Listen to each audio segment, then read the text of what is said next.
Jim here. Today, there's going to be a few things that are going to occur. This swarm I caught last week, it's been about a week. I'm going to transfer it into its permanent brood box so that they have room to expand, store all that food that I'm giving them. They haven't been eating so heavy since I caught them. I wouldn't doubt if that all those frames are just packed tight with food. I like to get my bees really girthy with food and health, and so when they go in the wintertime, they'll make it without me having to feed them. So I'm going to try to avoid feeding them. Off you go. They're so curious. They're landing on everything I put down. What's here? What you got there, huh? What's that? But if I touch them, they'll sting me. Just gotta know the bees, right? Know the do's and the don'ts. I don't have any aggressive hives, which is nice. They're behaving like, all of them behaving like normal bees, except for this first swarm I caught. They got some sort of handicap thing going on. Not sure what it is. But they are some sick puppies. I don't know what it is. Okay, girls. You are going to get shifted today. It's time to shift you around. You'll be shifted. Do all this stuff. Excuse me.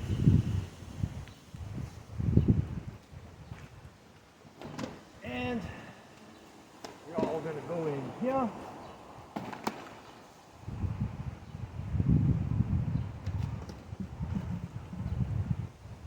You're not very big, are you?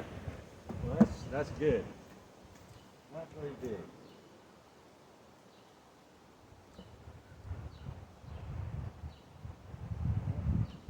Guess I'll need a tool.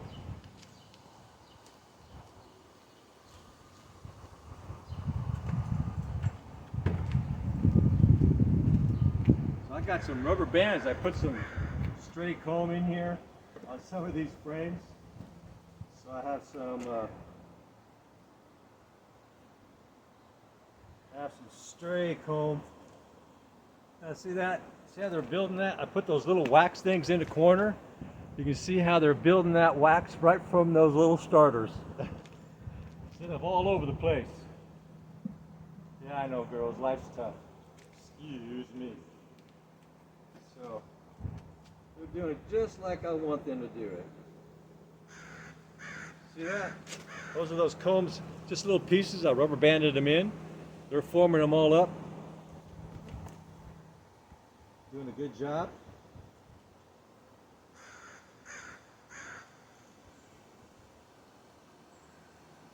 Good job, girls. They're building everything right in the front. Right immediately in the front.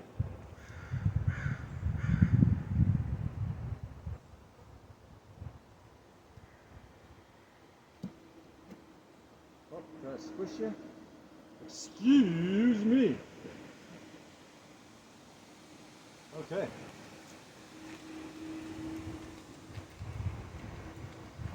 And just slide this right on over into the same spot. Anything there. Throw on my top covers. Don't get squished there now. Go on down in there.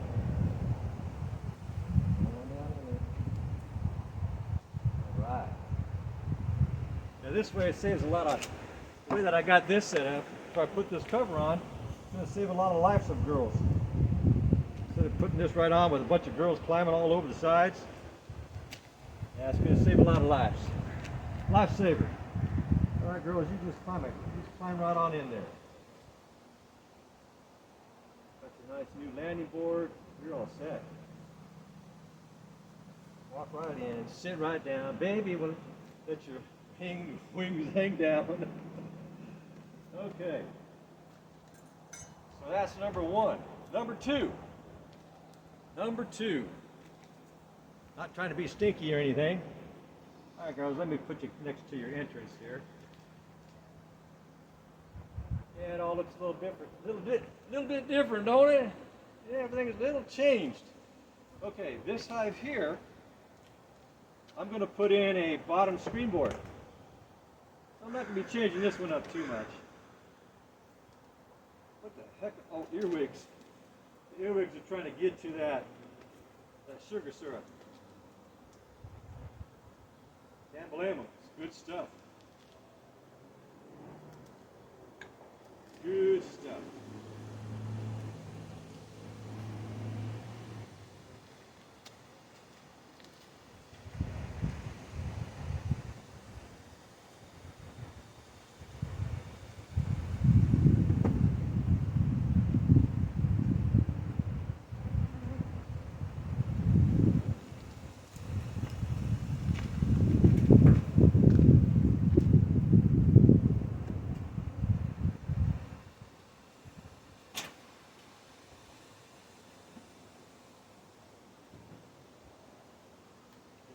Out of here. So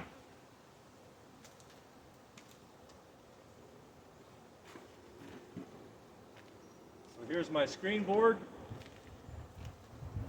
That'll be their entrance. Inside my observational panel down there. Works great. Yeah, your home's coming back just a moment, girls. You'll be free and clear. Everything will be back to normal. Did you get yourself trapped in there, or get yourself out there? Another one? Okay. So, take this, put this right back up. Watch out. Oh my gosh, you're going to get yourself in a bind. Pickle. A stickle pickle.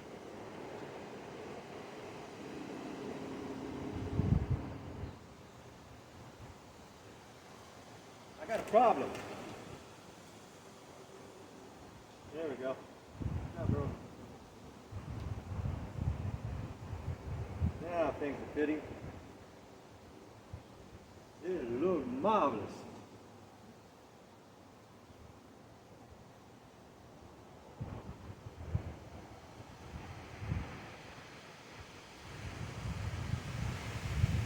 Okay. So top cover and all that. Lickety split. I didn't even have to do the splits. Mounting board back on.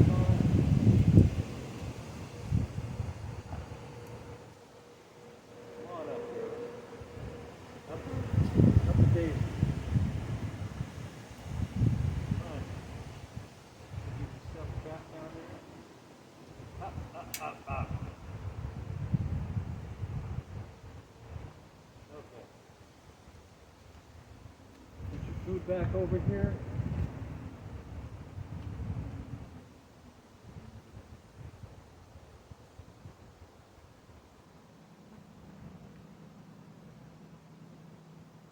You girls are right as rain. You girls are right as rain. I got to dump you out there. Oh, those earwigs. Now they're trying to figure out where to go.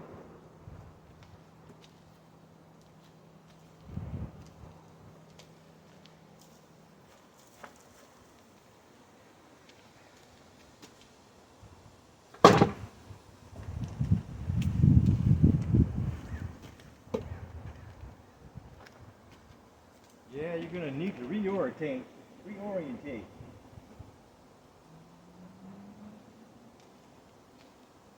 It is what it is. Okay, that's it.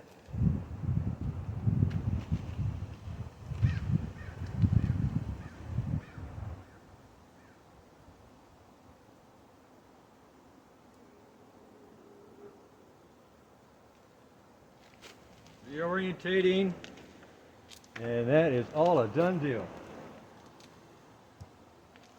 Call it quits.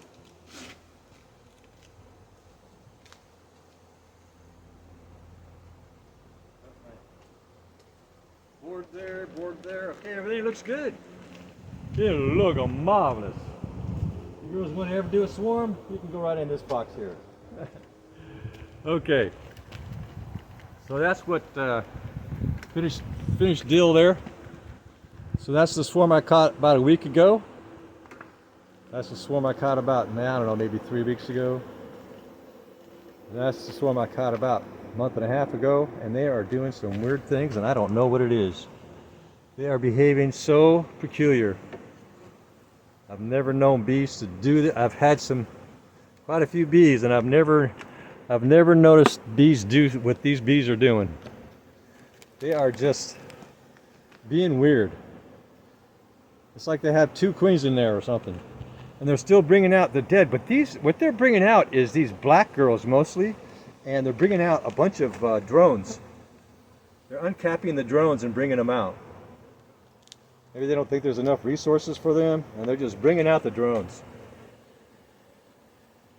Yeah, and there's a lot of these black girls, which I think is from a different queen that's in there. So you got 2 there, so I think there's 2 queens in there, and they're starting to realize that that ain't gonna work. that ain't functional. Someone's got to go. And so they're just kind of selecting which ones are gonna go. Right? Yeah. They're deciding, well, which one of it? I don't know. My straw. I got a long one. That's just crazy what they're doing. Girl, fly away. Act like a ladybug and fly away. Honeybee, honeybee, fly away. Honeybee, you want to land on the phone? Here, land on the handle. You want to land on the handle? There you go. All right, make sure I don't have any girls on me. All it takes is just, you miss one. And yeah, I've gone into the house, and I didn't have any bell on that day, and I went into the house, sit down and take a break, and all of a sudden I felt something on my right ear. No buzzing. Just thought, what the heck? What the bug's on me now? What to do that? Yeah, she stung me on my hand. I whacked her, but not knowing it was. I didn't think of it. The things we learn as we go, right? We do something new, we just kind of go, huh? Well, guess I ain't gonna do that again. Gee whiz, Sam. So that's what it looks like from this angle. Let me tie this tripod down. So that's what they're doing now. They're just kind of oriented. I mean, it's still in as very close proximity as their previous entrance, so they don't have to. You can see the second one here closest to me. You can see there's not much orientation because it's still in the same spot. The other one, I might have moved it a little bit, left or right. Even if you go for like a couple of inches, they really get confused. They sometimes don't know what to do. Where is that entrance? It was like right here, within a centimeter. What happened? So they will many times come out and reorientate. So I have rearranged the entrances many times. Made it over here instead of over there or something. And there's just a big orientation going on at that point because they're all confused. They're coming back. They're coming in with their load, and I changed it while they're out and about. And they're coming in going, that hole looks different. I think I better reorientate, and they do with their load. They're like got their load and they're going up, right? Like that one over there. I wonder if I need to move that to the left. They'll find it. It's really close. Yeah, they're doing a good job. I don't need to do anything. The second one's doing. They already found their hole. This one here, they're handicapped. Something broken about those girls. If you know anything, leave a comment. Check that out. It's just they're like that every day. I feed them and I feed them and I feed them and I feed them, and they eat and they eat and they eat, and it's just a never-ending story. Feed, I feed, they eat. They never stop eating. Like, bam. Right? Excuse me, girls, I'm going to slide this under here.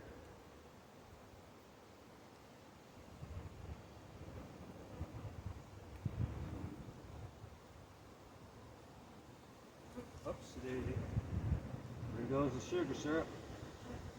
Guess I should have waited until I was a little lower.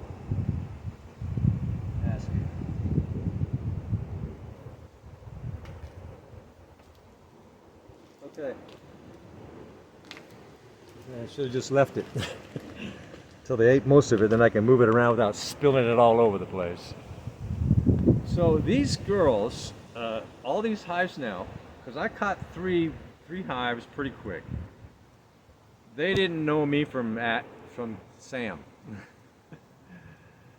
Or maybe really, they were totally unfamiliar with me, and they acted that way, aggressive with me. But as I started feeding them, I would come out and I would start talking as I'm screwing the lid off the sugar syrup jar, and I'd start talking to them and then feed them. They came to associate my voice as soothing, because here comes the food. The waiter has arrived. And so over the weeks, they became more and more docile with my presence. And now there's nothing. They don't swarm me out in the yard anymore. Everything's kosher. What's kosher? Some sort of metaphor, Jim. And there's still hundreds of girls dying out here, being killed, massacred. I put a new Broodbox in there thinking that would help. Nah. It seemed better for a couple of days, and then it's like even though I'm feeding them heavy every day, then they just picked up where they left off. Now there's no more killing on the landing board. The killing now is going on in the inside. On the inside of the box, they are redoing something. They're redoing who's who. And maybe they're trying to kick that second queen out, because what happens is when a hive is getting ready to swarm out, or thinking about swarming out, when they do the queen cell, and that queen maybe hatches out, and they're already getting ready to swarm. Maybe there's multiple queens that have been getting ready to hatch out. Well, when they swarm out, that's new queen, she's like, where's everybody going? She may go with that swarm, and with her mommy. And another thing is that a queen and her daughter can have very similar pheromones, where both of them are accepted by the hive. Up to 20% of the time. You can have two queens, happiest, everybody's happy. Oh, mommy, did you just pass by me? This is like a deja vu. It's kind of like in the Matrix when the black cat walks by twice. Meow, meow. Keanu Reeves like, what? So yeah, and so I've got two different breeds of bees that are so drastic. The black ones don't even look really like the bees. They have very narrow bodies, and they look like they're kind of sucking the resources out of the ones that are on the ground. But they're also in problem. They've been attacked so heavy. They don't look healthy. The black ones, because they were attacked inside apparently, and kicked out or brought out. There was another one flying away with it. Oh, she's flying away with another black one. Oh, she dropped her in the woods. And so, yeah, the bees are on the ground. That's not even close to what actually has been brought out or is dying. They fly away with most of them. These are the ones that just brought themselves out. Something's not right in here. I'm getting out of here. There's a massacre going on. It's an apocalypse. They just bring themselves out. Yeah. Every girl for yourself. Right. And so that was the only project I had planned for relationship to the bees today. And I need to go. Oh, that's a different thing. I need to go to some Lowe's or something and get some more 3/4 inch. I might have to buy some of that stuff, because what I think is really a good idea. Now, for folks who don't think they don't have that strength to be able to lift 150 pounds up in front of you, or slide it off, or do something with it, you might want to stick with the super, or maybe a medium. But if you have that, if you maintain a certain strength of girth, and you work out all the time, and as long as you're thinking like, now I got to remember this could be 150 pounds, get those muscles like, all dense and ready to tight, tight, and you just whoop. Right, and no problem.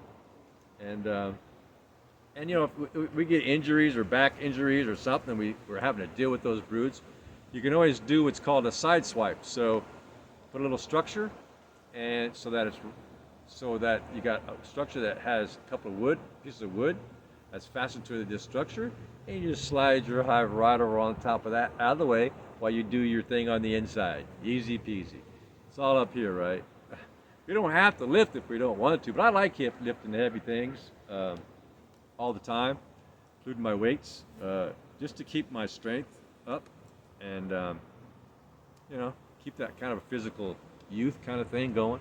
Go play some football, basketball, tennis, climb a mountain, go for a long run.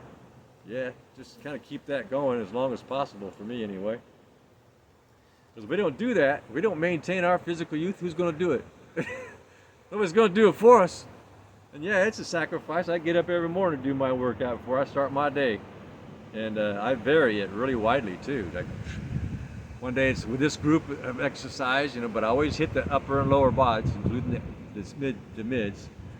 So I always hit everything, but I do all kinds of different exercises. And I'll vary that every single day, just to keep all the tendons, you know, strong and dense, and keep the muscles of certain density and strength. And then we can go out and do what we did when we were 20 for who knows how long, right? Just got to do that, right? Leave the bag of potato chips and all the other cakes and pies and ice creams and everything at the store. That sugar is really a drainer, man. Yeah, sugar makes us, it takes us up and then it takes us down, and then it takes us up and then it takes us down. Oh, I don't know, I just don't have any energy. Yeah.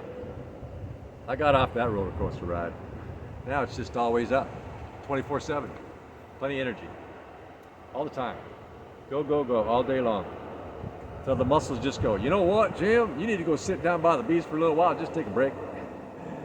And then I do this, take a little break, do a little dance, get down tonight, you know? And yeah, they're pretty much almost all done orientating over there.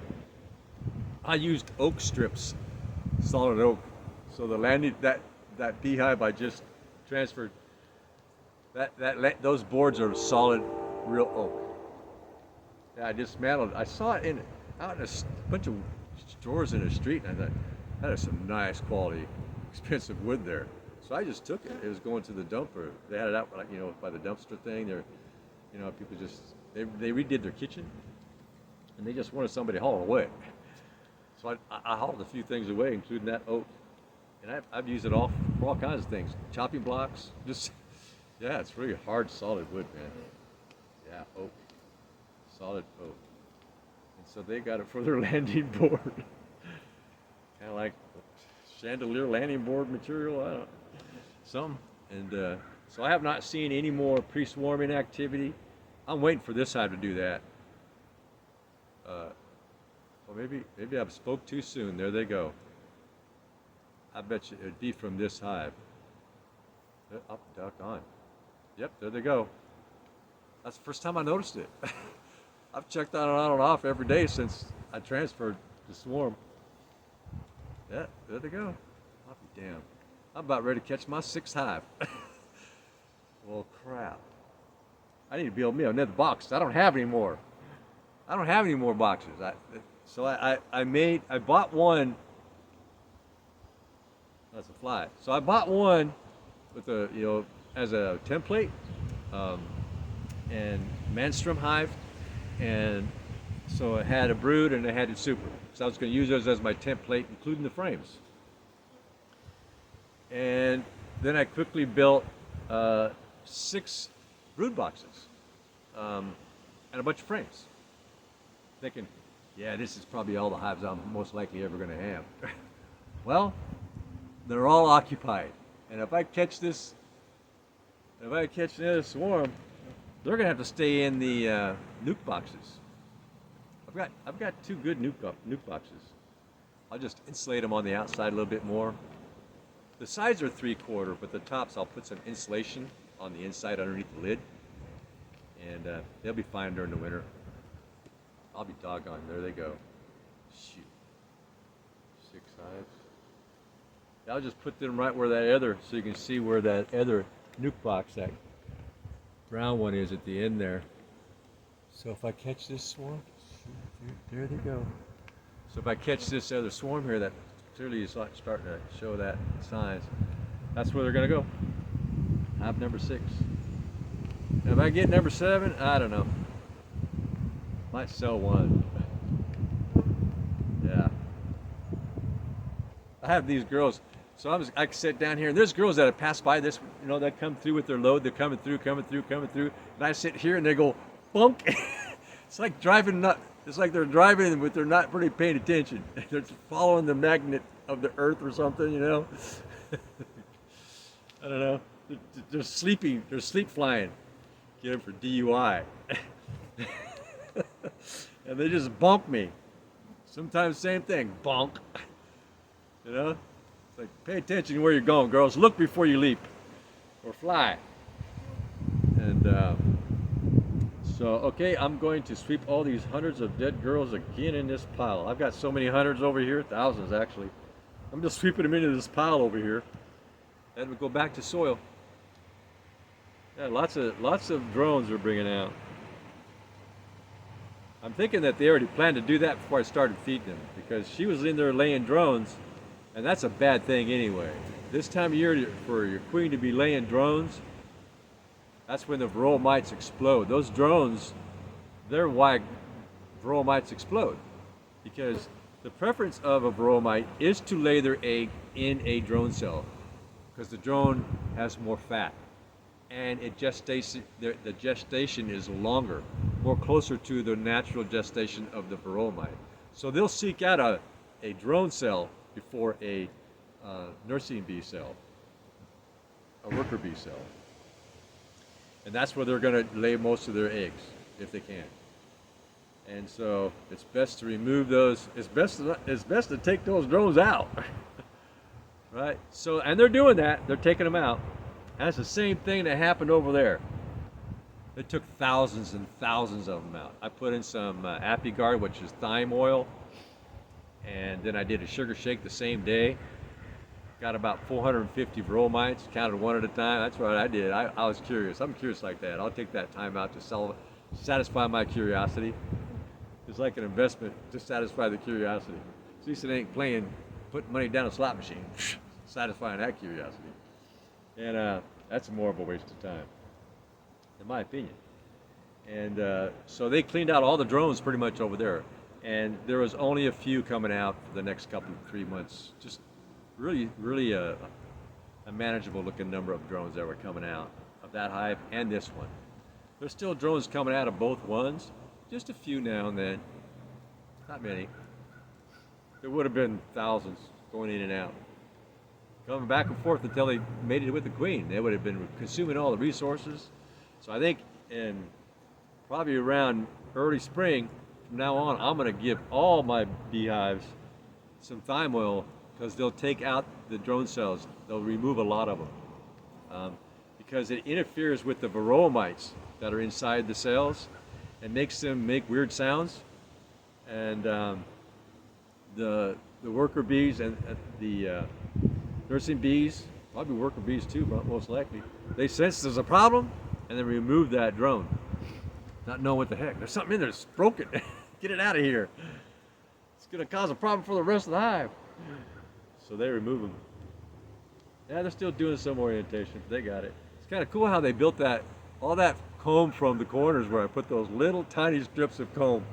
I got a package of like 50 of them, little squares, and I cut those in 4s. So I take one square, get 4 squares out of it, and I get them to start right in the corners. Otherwise, I notice they build wacky comb a lot of times.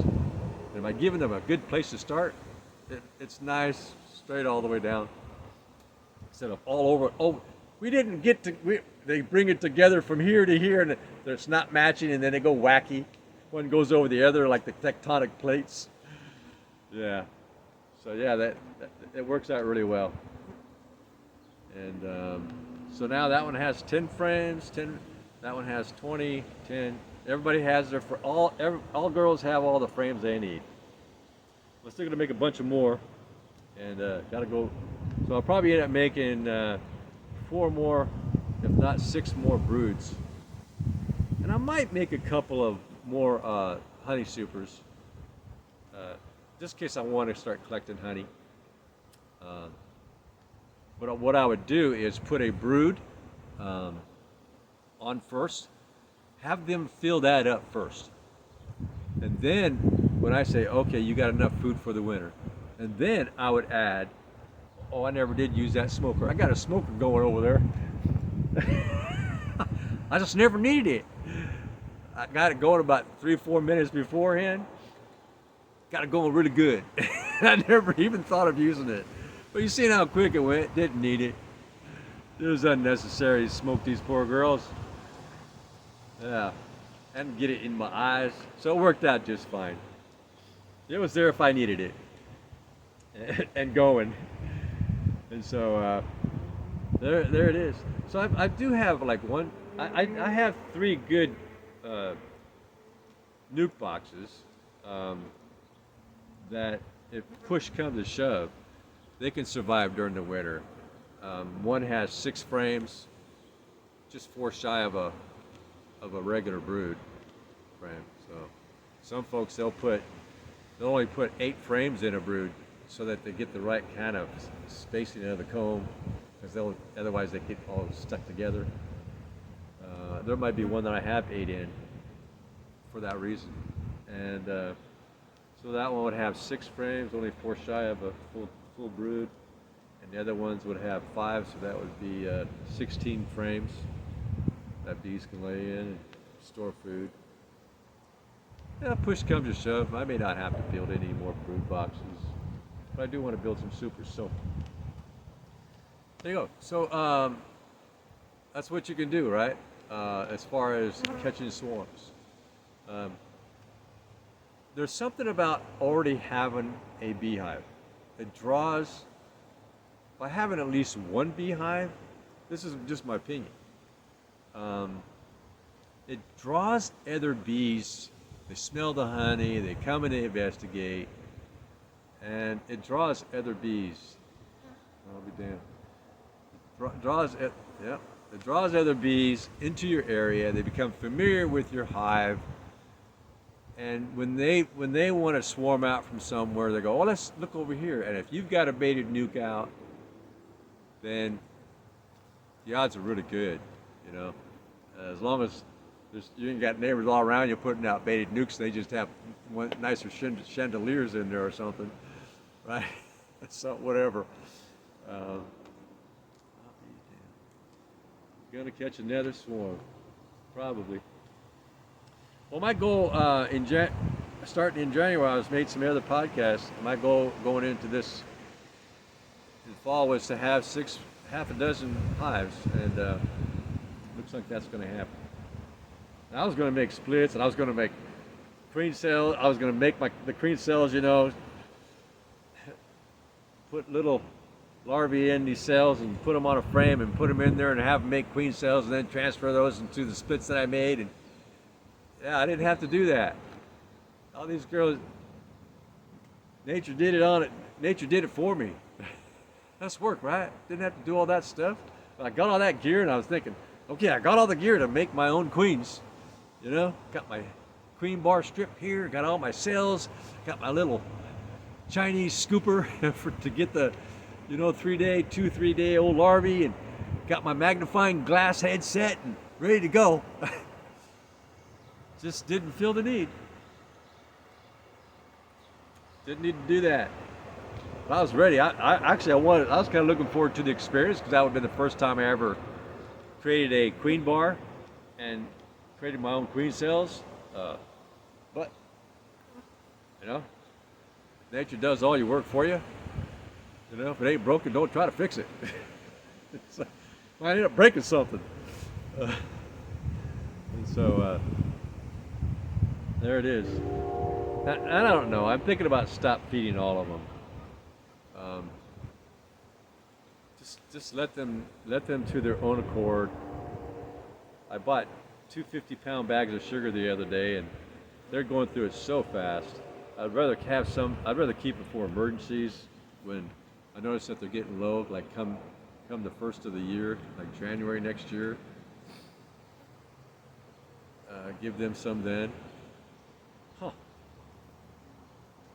Interesting. Yeah, they're over there inspecting their old home I just transferred them from. Maybe that's what's happening. There was a big change on that one, and now they're just going like, what happened? And maybe that's just one's from that hive, confused, not sure what's going on, and now they're just exploring other possible options. Because there was nothing going up in there, not even one bee, before I did the transfer. Not a single one. For shoot, almost a week, if not a week. And same thing with the one I have in a cherry tree, nothing, zero. Nothing going in there. Maybe a scraggler now and then looking for some resources that might be in it. What's in here? I want to see if there's any food. That's about it. But you know, folks who want to catch a swarm, when you see groups, right? I'd ignore the one off now and then going and in your baited anything. Just ignore that. When you see groups, 5, 6, 7, 8 more, buzzing around there, scuffling a little bit, looking all excited, going to overdrive, catch yourself a swarm. The odds are good you get it. Very good.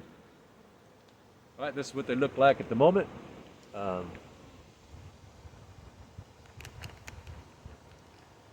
Just going about their beesness. That's what that crazy hive looks like down there. What a wacky hive, doing something so weird.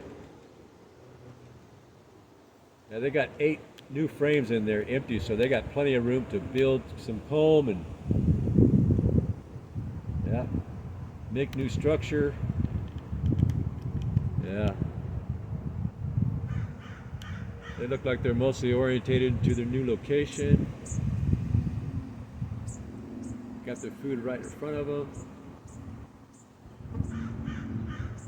That looks good. These girls here, the ones on the end, they did a nice little orientation flight today. She's laying just perfect. I like to see smaller orientation flights. That tells me that the bromites are probably going to have a hard time expanding. And this one had an orientation, I think it was 3 days ago or so, something like that. So the orientation is really perfect for these two hives over here. Maybe 2-3 weeks or something, right around there, give or take. So she's taking really nice brood breaks, perfect the way I like it. And that one, the second hive I caught, they did a nice little orientation flight today, their first one, I think.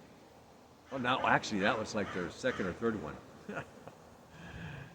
So, and in about 2 weeks, the last swarm I caught a week ago, they'll start doing their orientations probably.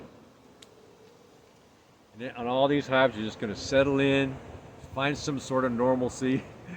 I hope this one does. Such a crazy Frankenstein hive. But when you get a number of hives, you're going to see different activity. You're going to see, you can end up with a hive that's crazy. You got to kill it. You got to take it out. It's like wants to kill everybody. It's been Africanized. Those Africanized bees, those ones that just attack because they just don't like anything around at all. They don't like to even see anything alive. And so, they're probably not that bad, but not safe to be around. And so, there you go. Everything looks good, and I don't have to wear anything anymore. I was actually really leery of coming back here for weeks, having all these new hives one after the next, and all of them buzzing me and acting really aggressive. But because I made a decision, because of that, actually I made a decision to feed all my bees heavy. Get them a large storage on the inside. That will make them feel secure, right? It's kind of like us having a full refrigerator, full pantry. I don't have to go shopping, everything's good, I got the food, I'm cool. I'm gonna watch a movie. You know, it's like, have some snacks. And I notice the bees behave like that. When I feed them heavy, and they start getting a good storage where they feel safe, um, they stop buzzing me. I can sit here now without being concerned about them just coming out to sting me or buzzing me really hard until they do sting me. Um, so yeah, their nature has changed. Their instincts have changed from I gotta find food. You're in my way. What are you doing here anyway? I ain't got enough food to feed you. Get out of here. So you're like, I got so much food. You can sit there, dude. You're fine. Just don't come close to my hive. You hear?